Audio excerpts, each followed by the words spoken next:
Olá, querido irmão e querida irmã. Seja muito bem-vindo à nossa hora do estudo. Uma ótima noite para você. Espero que você esteja bem e que neste momento possamos juntos aprender um pouco mais sobre a confissão de fé. Hoje damos início ao nosso 10º estudo acerca da confissão de fé, onde nós estamos estudando agora o capítulo de número 6, acerca da queda do homem, do pecado e do seu castigo. É, sem dúvida alguma, de grande importância tal tema, porque é algo que, como vimos no nosso último estudo, se você não viu, não deixe para depois. Pause aqui esse vídeo, volte ali no nosso canal, procure aí embaixo a playlist que deve estar no nosso Hora do Estudo, a playlist onde temos todos os nossos estudos ali, e vá ali e veja então a primeira parte do capítulo 6, em que abordamos os 3 primeiros pontos deste capítulo. E lá nós falamos um pouco sobre como se desenvolve, o que aconteceu na queda, o que é o pecado e como isso nos afeta hoje em dia. E sem dúvida alguma, afeta bastante, até mesmo hoje, no nosso dia a dia. Então, dando continuidade ao capítulo de número 6, hoje veremos a segunda parte, na verdade, do capítulo 6, onde olharemos o ponto 4 até o último ponto, que é o ponto de número 6. Então, hoje nós damos início à nossa segunda parte do capítulo e terminamos hoje o capítulo de número 6, para assim darmos continuidade na nossa confissão e indo então para o capítulo de número 7. É o nosso 10º estudo e, sem dúvida alguma, até aqui nos sustentou o Senhor. Então, para dar início, não esqueça de pegar a sua Bíblia, importantíssima, porque nós veremos e leremos algumas referências que estão encontradas e são citadas a partir da Bíblia. Então não deixe de pegar a sua Bíblia, deixe ela aí do seu lado e não esqueça que é de extrema importância você entender que a confissão foi escrita por homens, mas esses homens se embasaram na verdade bíblica. Então, vamos falar novamente acerca da queda do homem, do castigo e do pecado. Hoje, então, damos início ao capítulo 6, né, a segunda parte do capítulo 6. E como eu disse, se você me olhar vendo aí para a tela, é porque eu estou passando os slides para nós. Então, o nosso ponto, né, o nosso ponto de número 4, o nosso primeiro ponto de hoje vai nos dizer o seguinte: desta corrupção original, pela qual ficamos totalmente indispostos, adversos a todo bem, inteiramente inclinados a todo mal, é que procedem todas as transgressões atuais. Se olhamos então para o pecado, para a queda, sabemos que a queda ocorreu lá em Gênesis 3. Adão e Eva eram representantes dos homens, eram representantes da humanidade, e vemos que eles, através dessa boa justiça, através então deste conhecimento do Senhor, eles então receberam ordens do Senhor, eles foram criados por Deus, e ao serem criados por Deus, eles recebem uma ordem, e a ordem era de não comer a árvore do fruto do conhecimento do bem e do mal. Mas eles desobedeceram, transgrediram a lei, e este pecado original é o mesmo em todos os seres humanos. O pecado original cometido lá por Adão e Eva, lá no Éden, é também o meu e o seu pecado. Dele procedem, então, todos os pecados que nós temos hoje. A partir, então, daquele momento em que o pecado entrou no mundo, o pecado fez com que o homem caísse ali no jardim.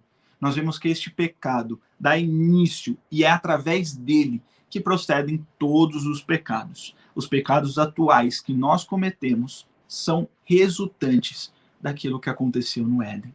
Então, todo o mal que nós vemos, tudo aquilo que fere a santidade de Deus, que faz com que Deus seja ferido e transgredida a sua lei, deriva então do pecado inicial. Pecado este cometido por Adão e Eva. Então, desde a corrupção original, pela qual ficamos totalmente indispostos, ou seja, que nós sofremos em nossos corpos, nós sofremos a adversidade de todo o mal, somos atingidos por ele, não buscamos mais o bem. É através desse pecado original que todo o mal que causamos é procede, né? Que todo o mal que nós causamos procede, então, do pecado original. E como referência bíblica, teremos alguns textos que nos apontam sobre isso e que nos falam acerca deste tema. Em primeiro lugar, temos Romanos 5, versículo 6, que vai nos dizer assim: porque Cristo, quando nós ainda éramos fracos, morreu a seu tempo pelos ímpios. Todos nós pecamos e carecemos de um Salvador, e este Salvador é Jesus Cristo. E desde o começo de nossa vida, somos pecadores. E por perecermos em pecado, por estarmos mortos em nossos delitos e pecados, carecemos então de um Salvador, que é Jesus Cristo. E aí o texto de Romanos nos diz: porque Cristo, quando ainda éramos fracos, morreu ao seu tempo pelos ímpios. Deus morreu pelos pecadores.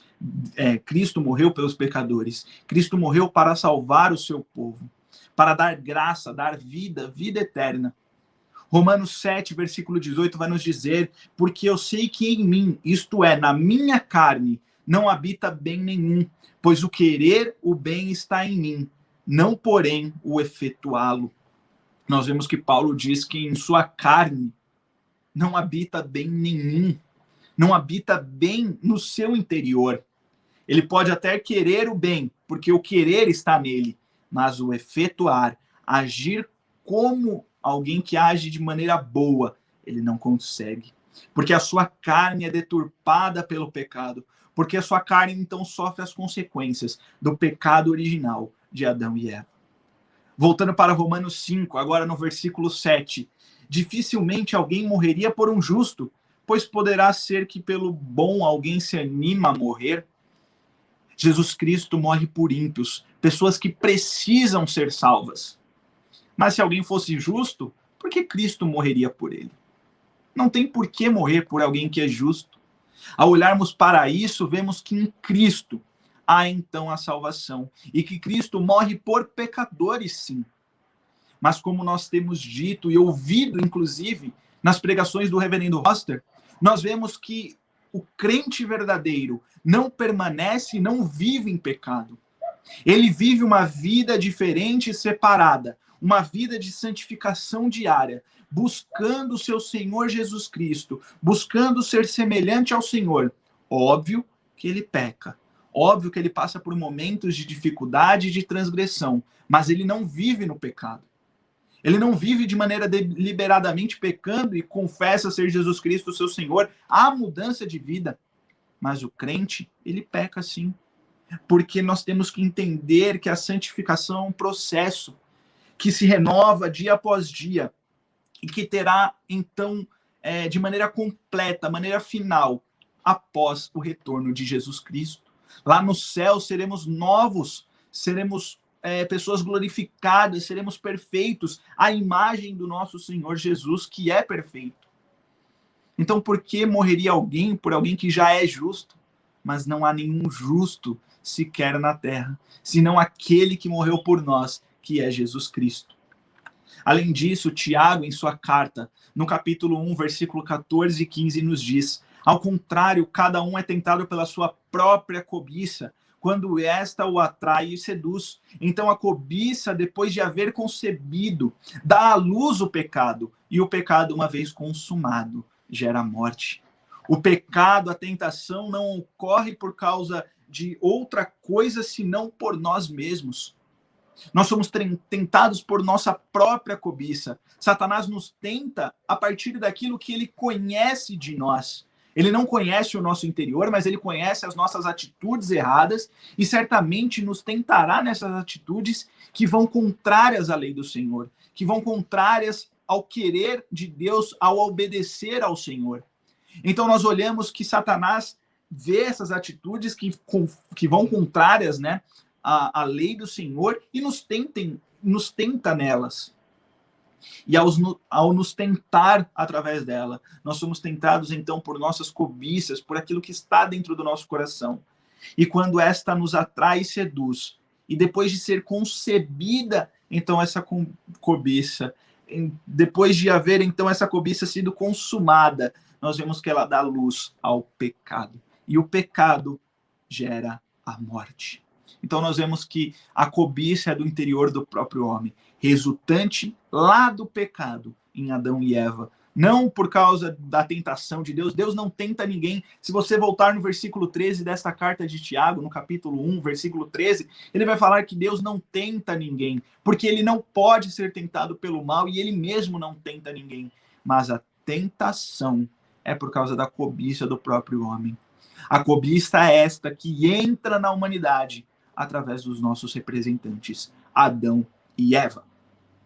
Continuando então, ponto de número 5 da nossa confissão de fé, capítulo 6.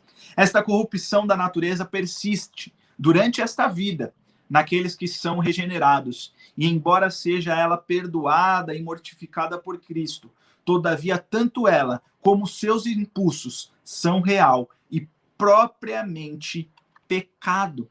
Olha, esses dizeres são bem importantes para nós, porque, como eu disse, o crente, mesmo sendo crente, sendo verdadeiramente aquela pessoa que confessa Jesus Cristo como seu Senhor e Salvador, um novo regenerado, ele também passa por dificuldades.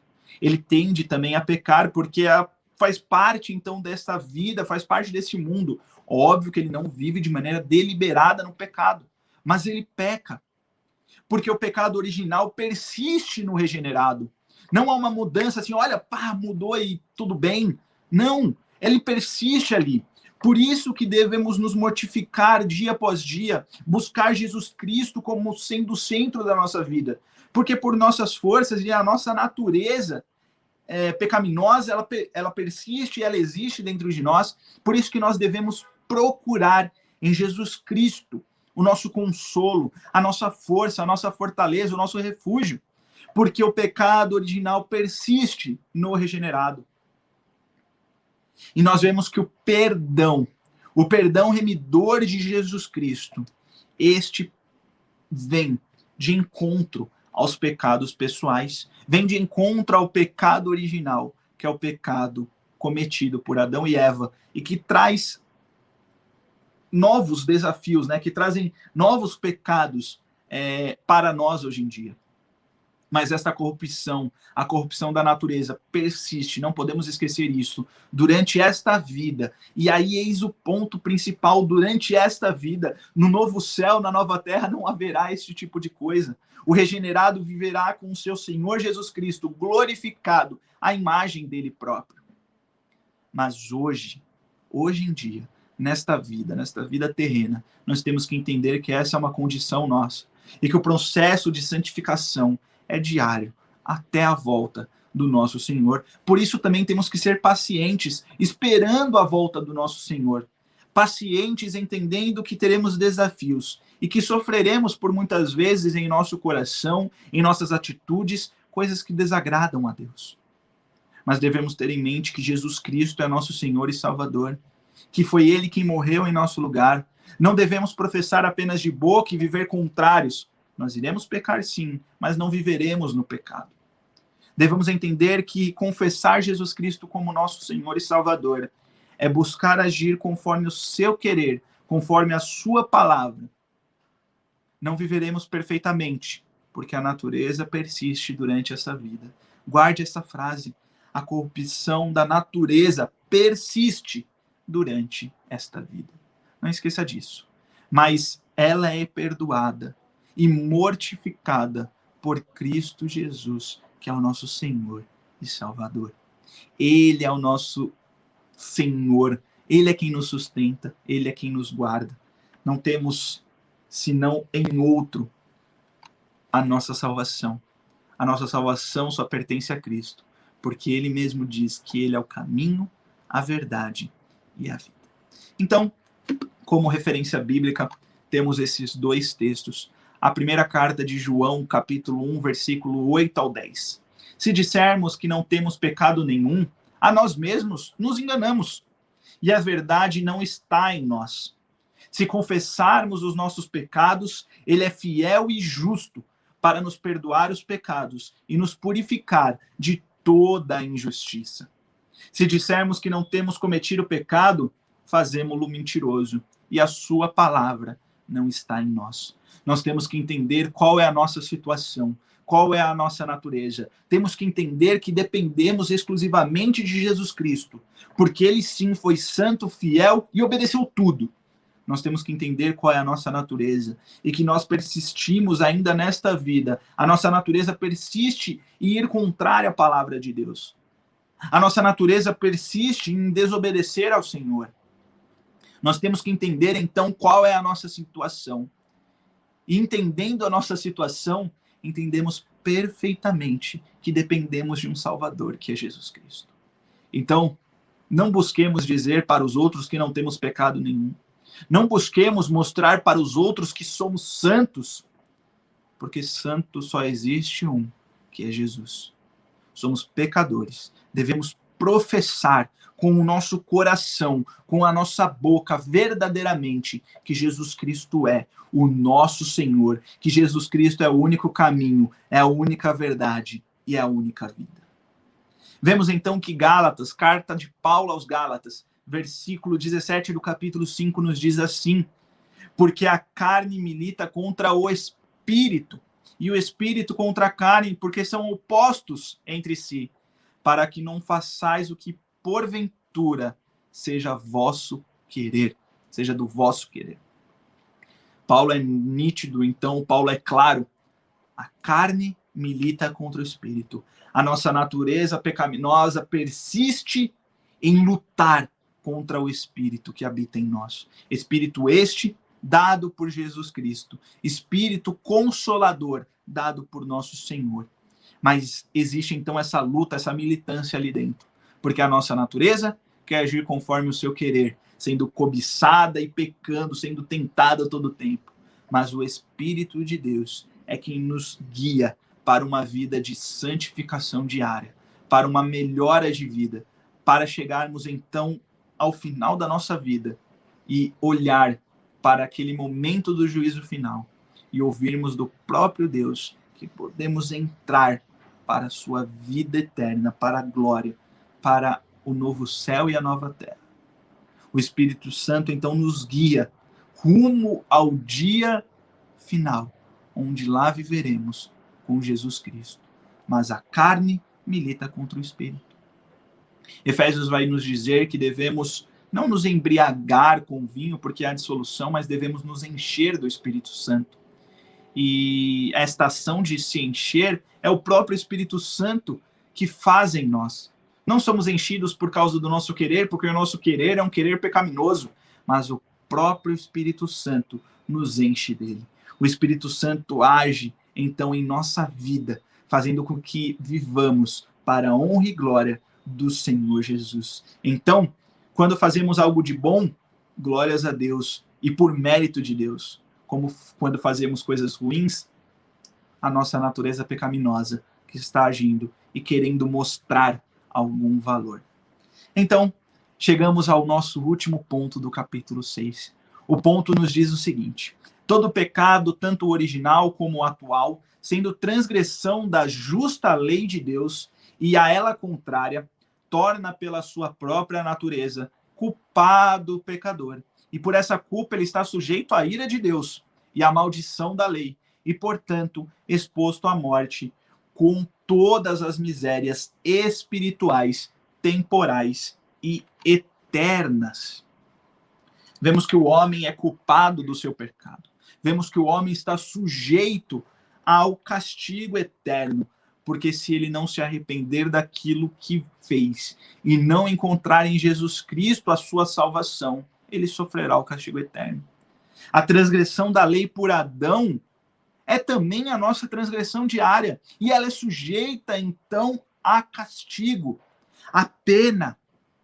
E a pena é uma pena eterna, é um castigo eterno, porque aqueles que não são do Senhor serão jogados no castigo eterno, e ali sofrerão eternamente. Assim como há a morte, assim como há a vida eterna, também há a morte eterna. Há o castigo eterno. A condenação da raça e do indivíduo, ela é existente, ela existe. Não temos que dizer que todos vão para o céu, trazer um universalismo aí à tona. Não, isso não existe. Existe sim o castigo de Deus porque os homens pecaram. E por pecarem, por estarem contrários à lei do Senhor, eles precisam de um Salvador. Eles precisam de alguém que obedeça e que seja sacrifício agradável a Deus, e este é Jesus. E se não confessarmos Jesus Cristo como nosso Senhor e Salvador verdadeiramente, somos destinados ao castigo eterno. Seremos lançados fora daquele lugar que é tido como novo céu e nova terra. E se não estamos no novo céu e na nova terra, não há outro lugar para ir, senão para o castigo eterno. E como referência bíblica deste nosso último ponto, temos então 1 João, capítulo 3, versículo 4, que nos diz assim: todo aquele que pratica o pecado também transgride a lei, porque o pecado é a transgressão da lei. Todo aquele que pratica o pecado também transgride a lei, porque o pecado é a transgressão da lei. Todos nós somos pecadores. Nenhum de nós que hoje vivemos aqui ou que estamos assistindo esse vídeo podemos obedecer à lei completamente. Em algum momento nós cairemos, em algum momento nós desobedeceremos, e desobedecendo nos tornamos, pecadores. Efésios 2, versículo 3. Entre os quais também todos nós andamos outrora, segundo as inclinações da nossa carne, fazendo a vontade da carne e dos pensamentos, e éramos por natureza filhos da ira, como também os demais. Temos que entender que a nossa natureza pecaminosa é igual a de todos os homens, e que outrora, ou seja, antes da nossa conversão, antes daquilo que nós proferimos com nossa boca de ser Jesus Cristo, nosso Senhor e Salvador, nós andávamos segundo a inclinação da nossa carne, fazíamos o que a nossa carne pedia, não ligávamos para isso. Não imaginávamos que existia uma lei ou que existia algo a ser obedecido. Andávamos contrário à lei do Senhor, porque é isto que o pecado é. É isto que a inclinação da nossa carne faz com que nós façamos. Andarmos contrários à lei do Senhor. Gálatas 3, versículo 10 também nos diz: todos quantos, pois, são das obras da lei estão debaixo da maldição, porque está escrito: maldito todo aquele que não permanece em todas as coisas escritas no livro da lei para praticá-las. Mesmo que nós saibamos tudo aquilo que está escrito no livro da lei, não conseguiremos de forma alguma obedecê-las totalmente. Podemos conhecer, pode ser algo vivo, a teoria pode estar perfeita, mas a prática ela acaba falhando, porque somos pecadores. Mas um só que andou nesta terra, e novamente eu digo isso, não posso não apontar para Cristo, porque as Escrituras apontam para Cristo, a confissão mostra e aponta para Cristo, porque Ele é Senhor e Salvador. Em Cristo nós temos um Senhor perfeito, que obedeceu à lei, e que serve então de sacrifício. Ele foi ao matadouro, como cordeiro, como uma ovelha muda, para apaziguar a ira de Deus sobre aqueles que ali estão vivendo em pecado. O Senhor Jesus Cristo é o único que obedeceu. Mas nós que não permanecemos em todas as coisas escritas na lei, não permanecemos praticando-as perfeitamente, nós carecemos de um Salvador, que é Jesus. E se não confessarmos verdadeiramente Ele como nosso Senhor, haverá um castigo. Romanos 6, 23, porque o salário do pecado é a morte, mas o dom gratuito de Deus é a vida eterna em Cristo Jesus, nosso Senhor. Olha o contraponto. A vida está em Jesus Cristo e a morte está no pecado. A morte está na natureza do homem. Natureza é esta, que então adentrou por causa de Adão e Eva ali no Éden. Mateus 25, 41 vai nos dizer: então o rei dirá também aos que estiverem à sua esquerda: apartai-vos de mim, malditos, para o fogo eterno, preparado para o diabo e seus anjos. No dia final, alguns ouvirão isto. Alguns ouvirão tais palavras do Senhor: apartai-vos de mim, malditos, para o fogo eterno. Imagina o quão doloroso seria ouvir isso no dia final. Por isso que temos que confessar Jesus Cristo como verdadeiro Senhor e Salvador de nossa vida. Se há algo que é contrário àquilo que a palavra do Senhor nos diz em nosso coração, peçamos perdão a Deus, primeiramente. E por graça, que Ele nos confronte e conforte com a sua santa palavra. Tem gente que fala que a confissão, nossa, é apenas mais teologia, mais conhecimento, mas olha como ela nos exorta através da palavra de Deus. A confissão não é ideia tirada de mente humana. Homens pensaram e estudaram a Bíblia, que é a palavra de Deus. E olha então como a confissão fala a nós hoje em dia. E baseada na Bíblia, a Bíblia nos confronta e conforta. E hoje fomos confrontados acerca da queda, do pecado e do castigo. Mas fomos confortados, porque a palavra é maravilhosa e nos diz que em Cristo Jesus há salvação, que em Cristo Jesus há vida, porque Ele é Senhor e Salvador, porque Ele obedeceu verdadeiramente à lei, porque Ele obedeceu completamente à lei do Senhor. Meu querido irmão, chegamos ao fim de mais um estudo. Que Deus te abençoe grandemente e te guarde. Que a palavra exposta hoje, que os pontos estudados e a leitura bíblica tenham edificado a sua vida. E que a Unida TV glorifique a Deus em primeiro lugar, sendo bênção ao seu povo e edificando a sua igreja. Uma ótima noite para você e um ótimo restante de semana. Que Deus te abençoe muito e que tudo aquilo que foi dito hoje faça morada em seu coração e em sua mente. Que Deus te abençoe.